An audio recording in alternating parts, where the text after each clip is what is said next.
Sebelum ini saya pernah menceritakan bagaimana proses untuk membuat custom crash bar pada motosikal. Bagaimana pula kalau kita hendak buat dengan jumlah yang banyak? Keadaan ini dipanggil mass production.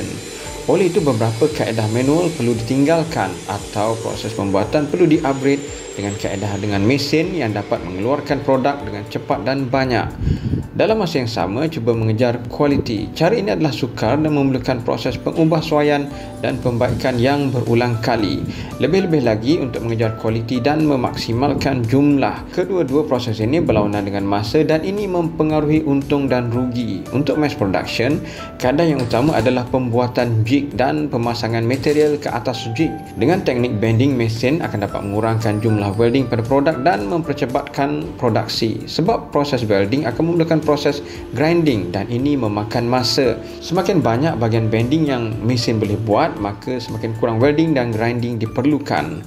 Kelebihan mesin bending yang saya buat ini ialah ia dapat membengkokkan tube bersaiz 1 inci dengan cepat berbanding menggunakan tenaga tangan dan hidrolik. Terdapat tempat yang saya boleh adjust marker untuk membuat saiz secara berulang kali dengan cepat. Selain itu, ia boleh bending berkali-kali pada pipe yang sama asalkan tidak berubah kepada paksi lain. Dalam masa yang lain, saya akan share bagaimana membuat mesin seperti ini khususnya menggunakan elektrik dan hidrolik untuk memudahkan dan menyiapkan kerja. Proses akhir ialah pengemasan dan mencari bahagian yang boleh menyebabkan produk menjadi reject dan memperbaikinya.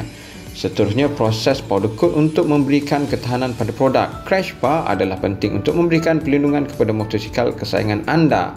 Selain itu, ia akan menampakkan lebih perkasa dan kacak. Lebih-lebih lagi di musim perayaan nanti, anda akan balik ke kampung halaman untuk melawat atau membawa orang yang tersayang bersia-sia. Jangan lupa like dan subscribe. Terdapat banyak lagi dokumentari production, DIY dan penggambaraan pada channel ini.